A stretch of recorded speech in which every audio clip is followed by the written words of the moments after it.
Welcome back to the Postpartum Plan podcast. This podcast is designed to support and empower you through postpartum. Whether you're expecting, in the early postpartum days, or beyond, this space is for you. I'm your host, Madison Fugere, a dedicated postpartum doula and pediatric sleep consultant, striving to help parents feel confident and supported in their parenting journey. Each week, I'm sharing practical tips and expert advice to help you navigate all the postpartum things with confidence. Well, as much confidence as you can. Let's embark on this journey together, making your parenthood as serene and supportive as possible.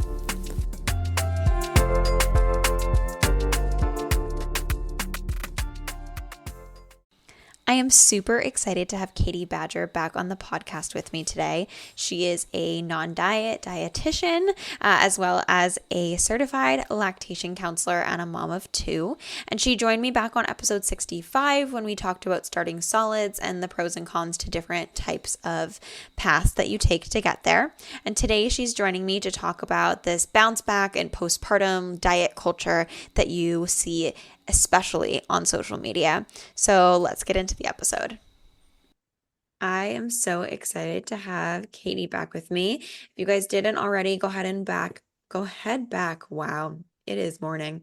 Go ahead back to episode 65, where we did starting solids and we talked about the differences between purees and baby-led feeding options. But today we are coming at you from the nutrition aspect and the breaking this whole culture of the whole bounce back and postpartum dieting. So we're here for the parents today instead of the babies, which is exciting. All that to say, thank you for joining me, Katie. Thanks for coming back. Thanks so much for having me. I had so much fun last time. I gotta come back. Right. It's always good. I always tell people to come back and then we all get roped into our own things and then it ends up being so far away. So I'm excited that you're back so soon because I do think, we hit the baby aspects of things, but let's go back and talk about where it all starts, right? So yeah, let's go to where it all starts, right? Let's talk about how this whole postpartum get my body back culture has kind of gotten really toxic, right? I feel like that's such a harsh word, but I also feel like it's such an accurate word for kind of what we're seeing. And I know you see it a lot, and you've mentioned to me even just right before we hit record here that you're even seeing it prenatally, right? People are coming in and saying, am I gaining too much weight? What do I do after? Yeah, do you want to kind of share some of maybe the common things that you're hearing? Maybe we start prenatally and we can kind of myth bust a little bit.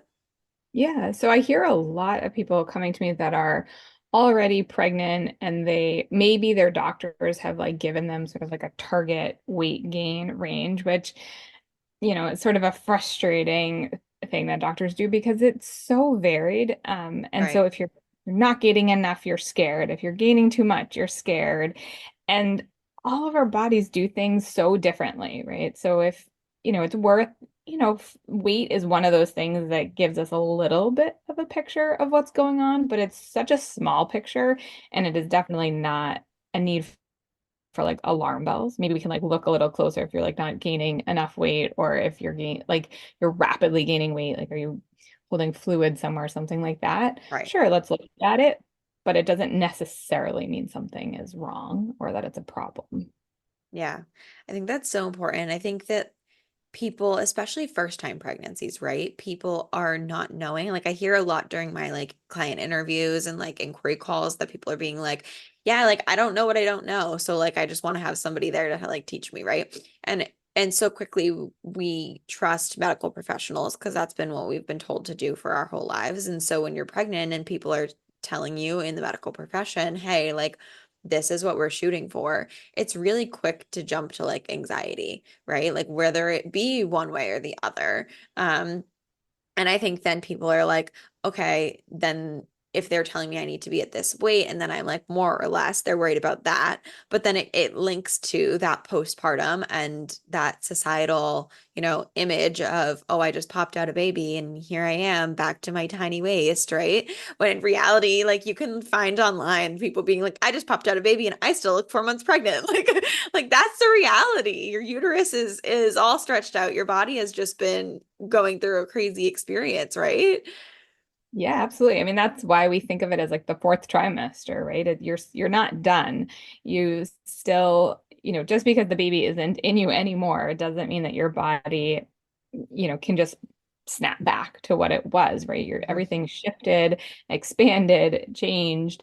And, just like in puberty, right? You go through changes in puberty. You don't expect to go back to your prepubescent body. It's a change. And we can't really expect to go back to our pre-pregnancy bodies.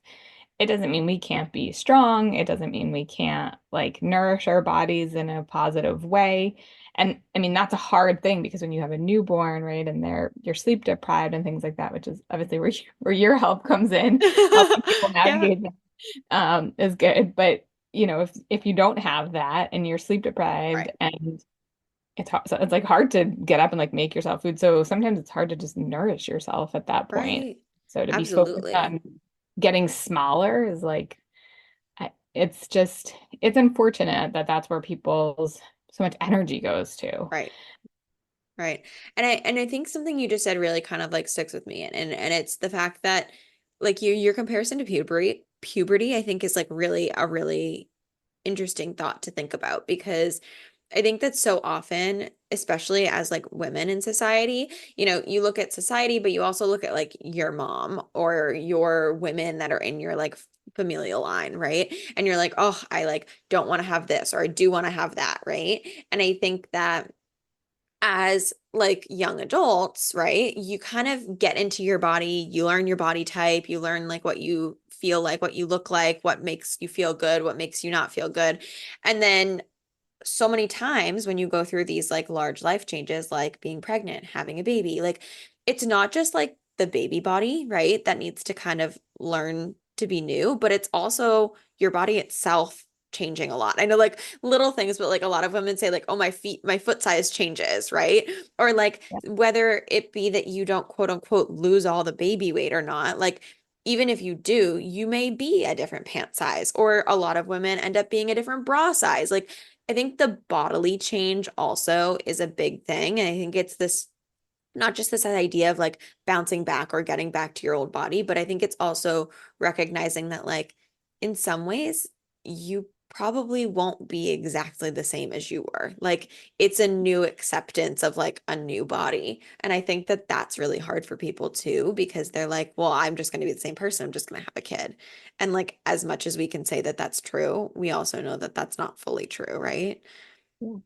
And I think, there's the physical aspect of it, but there's also like the mental aspect of it, right? Right. It's different. Life is different after having a baby. And so it's a lot of adjusting. So if your body has also changed, it's just compounds it. It's like so Yeah. many things to confront all at once, not to mention you've got all the hormones Right. like rushing around and doing all the things that they do.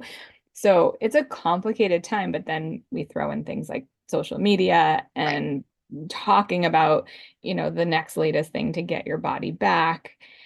It's not just you know, misleading, but it also can do harm because then you're spending all this mental energy on something that may not be realistic, but also may be harmful, right? Like if you're not giving your body a chance to really Mhm. recover and you're so quick, or if you're trying to breastfeed and you're trying to lose weight at the same time, right? Your supply is going to be impacted by that. Yep.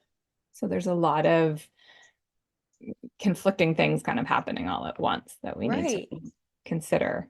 Right. And I know that like especially if you're, if you are breastfeeding, like you do need more intake caloric wise and like and hydration.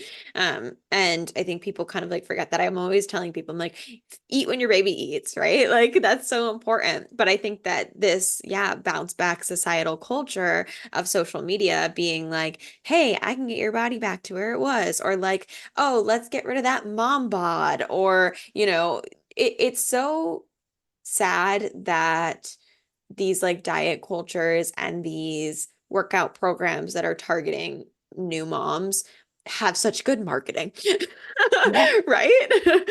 I mean, I think it's interesting because on the one hand, right, like I want to sympathize with people who do want that to go backwards or Yes. have that body back. Like I can appreciate why you feel that way. It's a lot to go from like your body to changing, your kind of your mental state, state to change. Now your life looks different, right? There's so much happening. So it's fair that you want to like hold on to something and return to something. And so, people with these marketing employees, right, they're preying on people that are in a really vulnerable state. And I think it's important to like take time for yourself to acknowledge that it is hard and you're changing. And even though it's not change that, like I mean, you kind of set out for, like you knew that was coming when you had a baby, but also it's hard to fully prepared for like what kind of changes are coming. And so how to 100%. support systems, therapists, things like that. Partner. Absolutely. Absolutely. So I guess that kind of like leads me into my question of like when people are coming to you, right? And they're kind of saying all these things of like, I want my body back, or even prenatally, or like, what do I do to make sure I get my body back, or all this stuff. The first thing I'm sure you're saying is don't listen to social media and society, because that's what I tell my people. And I'm sure you're kind of on the same page, right? Absolutely. Um, but kind of what are we making the new norm? What are you typically telling clients to be doing when it comes to nourishing, but still trying to like kind of, on a reasonable timeline, feel like they're back to themselves? And yeah, how are we kind of like squashing this body back thing? Yeah. So I think it depends on where somebody's coming from, where I would sort of start with them. But when people Right. are coming to me like the middle of pregnancy, worrying about getting their body back or gaining too much weight, right? I try to, help people kind of think about, where is that desire coming from? Like where, like, what's making you feel like you need to get back as opposed to just being like, don't worry about it, right? I want to kind of hear from people about like what it is, why it feels so important to them and help them kind of get to that root cause because they have that feeling for a reason. And it doesn't just because it isn't the thing that I know as a professional isn't going to be helpful for them. I don't want to like brush it under the rug. Like it's Right. not important. So that's often where I start with people is kind of get it digging a little bit to where that comes from and then helping them shift to, what is going to be like nourishing to your body, right? Your body needs a lot of nutrients during pregnancy. It needs a lot of nutrients during breastfeeding if you choose to breastfeed. And I mean, just recovering, right? Your body's going through a lot. So it needs adequate nutrition, right? We can't be forgetting to feed ourselves because we're distracted feeding the baby. Like we Right. need to take care of ourselves in that. I was like the airplane, your own Yeah. oxygen first kind of thing, right? You're not going to be helpful if you have no energy and no fuel left to Right. get.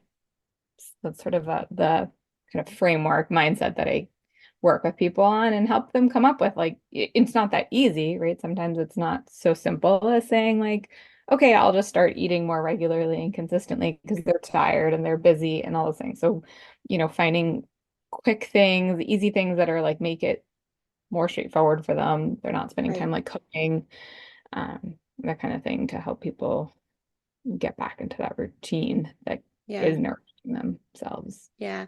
And I think it really is like that first few weeks and months because, typically by even 6 weeks, some people have like at least some sort of normalcy beginning, right? Like you've been doing the same thing every single day for 6 weeks, even if that still is feeding around the clock every 3 hours, right? Or even if that is kind of like only getting a 3 or 4 hour stretch at night, like, or whatever it may be for sleep, maybe 2 hours, whatever, at least people are kind of like, okay, this is the new normal. Your body's kind of in a new routine, right? They say it takes like 21 days to set a routine or something like that.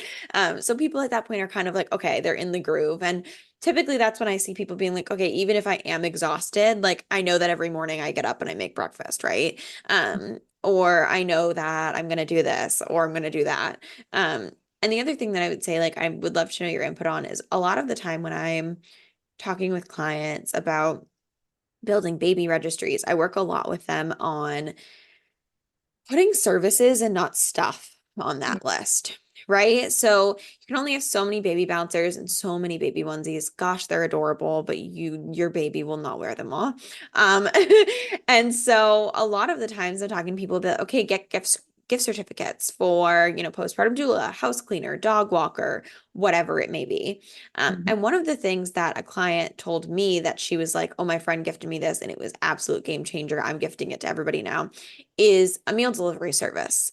So she was like, yeah, my friend gifted me HelloFresh for the first 3 weeks, a couple days a week, and it would just get delivered to the house. And she knew that we didn't have any allergies, and we just kind of like ate that, and that was truly game changer. And I was like, that is so smart. I'm adding that to my list. Yeah, I love that. My friends actually did that for me. My of course my dietitian friends did that for me. They're like, of course we need to give you food. Yes, absolutely. I And mean, so that many was people do so the meal helpful. train thing too, but like, yeah, it's so helpful. And like, even if it is like, okay, I don't live close by, but like, here, I want to deliver you something that's going to nourish you. Like, that's such a great option. And I like literally like mind blown thinking about it. I like it because I mean the meal train thing is good, or when people stop by and bring you food, that's nice. But also if it gets all delivered at the same time, then you're like, I have all this food and I can't eat it all. So I like the meal delivery service thing because it spaces it out naturally for you, and Right. you can use it, kind of jump in and use it when you need. And Yeah, yeah, I think that's a great gift for people for sure. absolutely. So I guess the focus on this whole body back thing, yeah, it Mhm. stems from social media, right? And we're kind of thinking, okay, you have to kind of like step away from that. You're telling people find the root cause of, what it is that's making you feel like you need that, whether it be prenatal or postpartum. Now, if people are coming to you postpartum, right, and are Mhm. saying like, oh, I want to have a better diet so that I can, feel better about myself and still feed my baby. What are like some of the suggestions? Like, do you have specific items or foods that you typically are suggesting to people? Or, you know, I hate the whole counting calories thing, but like, I know a lot of people will ask me if there's a certain amount of calories they should be eating or things they should be eating to keep themselves like full and happy, but also enough to like nurse as well. So do you have any input on any of those types of things? Yeah. So yeah, I wouldn't recommend somebody calorie count, right? Like that's very for a lot of reasons, but especially like postpartum, you've got enough on your plate. You don't need to like also add into that like counting of things and whatnot Yeah, or tracking anything. But probably the best advice is, or like the foundation of it all is making sure that you are eating like, at regular and consistent intervals. For some people, like 3 meals a day is like they like that. They're not snackers. They prefer just like eat my meals and that feels sufficient and good. I think for a lot of people, having it be more like 5 or 6 kind of can think of them as mini meals. I think when you say snacks, I think people like automatically associate snacks with like quote unquote I don't like the word bad food, but if we were calling it that, I think that's people think of when they think of right, snacks. And so you just think of it as like a mini meal. It doesn't need to be it can be chips, but it also can be things like, apples and peanut butter and things that are gonna, um, it sort of depends on what you're in the mood for, what's gonna like feel best. A lot of what I do with people is around intuitive eating, so kind of learning your internal cues. So like, let's not worry about the diets and the calorie counting and things like that, but let's think about like what your body is telling you, right? Like if I just eat toast in the morning, I'm pretty starving like 30 minutes later. But if I add, an omelet or like some type of protein source to that and some fruit, now I'm held off for a few hours and I like feel a lot better. So a lot of Mhm. that is sort of learning your body, learning what makes you kind of feel full. Um, Oftentimes, the things that are going to be the most nourishing are when we have like multiple food groups. So if you have, Mm. your eggs or your protein, you've got your bread for your carbohydrates, and maybe you put like avocado on your bread or something, and now you have some like healthy fats in there, and that's going to really most likely be satisfying. It's not the same for everybody. Maybe some people don't even like eggs, right? So Right. part of that is figuring out the thing that you do look forward to, that's easy to make, that's quick for you. Yeah. And so that's a lot of what I would do if somebody's like talking about kind of what foods are going to be most nourishing. But Hmm. from like a general perspective, right? Pairing multiple food groups together and eating multiple times like frequently throughout the day, not going long stretches is going to be the most nourishing. And Yeah. it's going to get you to the calories your body needs without Right. having to like worry about it. Absolutely. Yeah, I find a lot of people. like you said, kind of like what is your body craving?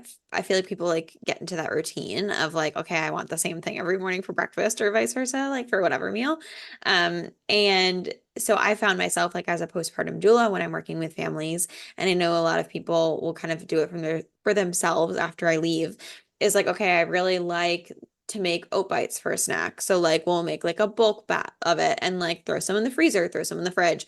Or like the one that I do a lot of is breakfast because a lot of the time parents are like, I want to get as much sleep as I can in, but then when I wake up, I'm waking up with the baby and I'm now starving as well.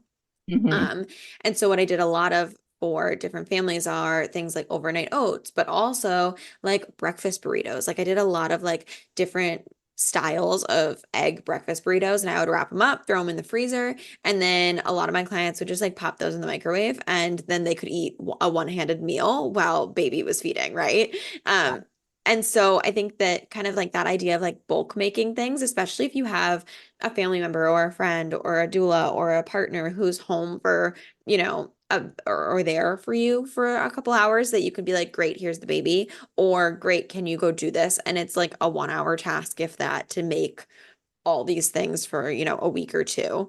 I think that can be kind of a game changer, that whole like meal prep idea. For sure. Yeah. So there's sometimes the like thought too, like before you have baby, right? You can kind of like spend some time, Yeah. especially if it's your first, if you're don't already have a toddler that you're chasing around, Right. you can spend some time like getting ready for baby, like by putting stuff in the freezer. And I love that idea. Like the breakfast thing makes a lot of sense, like thinking ahead Yeah. for morning because yeah, if you want to sleep, you don't want to like set your alarm so you're waking up before the baby and that's a lot. So It is. And good I know a lot of strategy. people also kind of dive into the, okay, I really want fruit, but I don't want to cut up a watermelon, right? So a lot of people kind of dive into the prepackaged things, Mhm. and buying things pre-cut, and kind of just like cutting little corners in order to make their lives easier, which I'm all here for. Um, and the other thing I say is like, don't be afraid to ask people. Like when your people reach out to you, and I'm sure that like you get this as a mom and a dietitian, right? Like when your people reach out to you and you're like, how can I help? Like, give them something to do. Like, they want to help. It's okay if it's not holding and snuggling a sleeping baby because sitting on the couch and staring at each other over a sleeping baby sometimes is not helpful. That's really true. Yeah. Sometimes it's hard to ask, but people are offering, so it's worth Right. it to take them up on that, you know? Absolutely. Or if people are listening that have somebody in their life who just had a baby, um, I know, like, for example, one of our family members just had a baby. And so instead of like texting her and being like, how can I help? Um, I message her and I'm like, hey, not overstepping, but like, if you don't want me, totally fine. However, like, I'm happy to drop by and like leave food, or would you like me to like come to your house and make food and let you take a nap and I'll watch the baby, right? Or giving them like options. I've also seen online a lot of people texting like their friends being like, hey, my kids are being watched tomorrow from 9 to 11. I'm all yours. Like, these are your options of what I can do. I can go to the grocery store for you. I can do a Target run. I can watch the baby so you can take a nap in a shower. I can clean your house. I can scrub the baseboards. Like, giving them like a couple options and then people are like, okay, great. And they'll pick one because I think the idea of like decision paralysis is also so accurate when you have no brain cells left because you've been sleeping, because you haven't been sleeping. Yeah, absolutely. I love the idea of giving people options, but I feel like it makes you feel like the offer is more genuine that way. Right, Easier to right. take somebody up on it when the offer is kind of laid out for you. Yes. And I Yeah. think that goes so much with like postpartum too when it comes to feeding, because that is one of the tasks that often can be delegated out pretty easily. Yeah. And I think it's also like, I feel like it's so much easier to not listen to the hubbub of social media also, especially when it comes to like get your body back, bounce back, all that stuff. When you have people around you that are like supporting you and that are being like, yeah, you're doing a great job, and aren't being like, you need to lose weight, you need to be back to yourself, you haven't left the house and taken a walk. Like, having people around that are supporting you in like healthy manners, if that maybe even is like, sure, let's go for a walk every morning at 7 a.m. together, or let's you know, I don't know, hang out and just sit and talk and like be able to make you feel like you're human a little bit, right? I think it's really just that want to feel like you're more than just a birthing human that creates milk and is partially a cow, right? Yeah, for sure. There is this like kind of like almost urgency to feel like getting back to yourself because it does, Yes. you turn your life upside down a little bit during pregnancy and Hmm. then especially at the beginning. And it does come back around. Like my kids now are, 2 and 5. And, I have a lot more time now. Like I can like do more things that are sort of for me. But there was definitely a stretch there that I was like, everything was about them. And I, Oh, I was lucky to have a partner that kind of stepped in and like did all the things kind of like around me while I just sort of focused on feeding them and things like that. So, yeah. um, but It not can be a everybody, challenge. It can. But I think that, yeah, surrounding yourself with good people and having that support can be a game changer for sure. yeah, absolutely. Do you have any other input or things that you hear from people when it comes to this kind of like bounce back diet culture that you think might be worth people kind of like hearing a bit of 2 cents on? Yeah, I think, we keep talking about social media being kind of like the culprit of a lot of the challenges. And there's a lot of good things on social media too. So like if you can stop following the diet crazed people, Yeah. follow people that do, celebrate all different bodies, people that are, doing like different, like, I say fitness. I feel like that's like almost like movement, right? Like, Yeah. there's, I cannot remember her name, so I'm sorry, but there's like a belly dancer person on Facebook, and she's definitely in a larger body and just like owns it and she loves it and just looks like she's having so much fun and Oh, that's inspiring. Like when you see people exercise, I mean, she's exercising, but she's doing something that's just she's just genuinely fun enjoying. and she's Yeah. having fun. And so like finding things like that, I think, and I know you have the baby wearing dance classes. I'm like so bummed I missed that I like didn't know that that was a thing. That my I baby wore know. baby And wearing I'll be classes. saying, yeah, like around this time is that your episode will be going out, like the classes will be starting super soon. So people should definitely, yeah, like finding things that make you fun. Like I was literally gonna say, even if that is like just turning music on and like dancing around your house, like that Sunday morning cleaning when like you turn the music on and you clean the house and like it's fun. Like that kind of thing. Like you're even getting your steps in, you're enjoying yourself. Like sometimes you work up a little bit of a sweat, like it's good, right? Yeah. And yeah, like finding communities. I know there's a lot of like fit for mom groups or whatever they're called that do like stroller strides, little like mini workout things, but that are like baby and child friendly to bring because I think that surrounding yourself with other people that may need to stop and feed a baby or stop and soothe a baby is really kind of reassuring, right? Yeah. Yeah. So yeah, absolutely. Different options and finding what you think is fun. I love that. Yeah. I remember when my oldest was like a newborn and I had joined like a mommy and me kind of class and I met a friend and we decided to like go for a walk and it was cold. I don't know, maybe it was like January or something like that. And we like started off and of course he has like a blowout diaper out. We're out on the trail and I'm like changing this little tiny baby in like the freezing cold weather. And I just remember thinking like this is I don't know, it's kind of a wild thing to be stuck there changing a baby. But I mean, I did it and it was fine and he's fine. Yeah. Like it was cold and we and the mom was very understanding, right? We had to stop for a minute because those things happen, Yeah, and you just absolutely. You live like and I'm you on a park learn. bench and I you love know. it. I love it. It's what you got But to do. yeah, like people shouldn't feel compelled either to like do all these moving things. Like I like walking. I like dancing. Like those things excite me. So I chose those things. But if like you also don't like those things and there are other ways that you can kind of like get some of your like you time back, whether it's like, set it, something that's not active, but reading or being creative in some way. Like Yeah. you shouldn't feel like you have to get up and move your body either. Like you should do things that feel good and be Hmm. willing also to like, I remember too, like start like when I first started going back to walking. and I would like get going and be like, you know what? I think like this is as far as I can go. Like I need to rest. Like my body Yeah. wasn't ready to like do the full block that I had like done previously. Yep. That's hard when you're like, I used to be able to do that. Why can't I do that now? But being Yeah. able to rest your body and it really gets you back for like you get further faster when you actually do take the time to Right. rest. So I think that's an Absolutely. important. Yeah, walking to get the mail, or if do have a baby when there's nice weather out, like just sitting outside for a little while can be really, really helpful. I think it kind of can be hard when you're seeing the same four walls inside all the time. And so I think people really do enjoy getting outside, and that can also help with kind of just moving your body, and mental health, I think, really connects to like the body, right? So the more you're physically, the more you're emotionally feeling better, the more you'll physically feel better in some ways or another, right? Yeah, for sure. It's all connected. Absolutely. Well, I will make sure that Katie's information is in the show notes below, so you guys can definitely check it out. Like I said, if you haven't listened, head back to our other episode together, which was episode 65. And yeah, thank you for joining me, and thank you for sharing all your knowledge.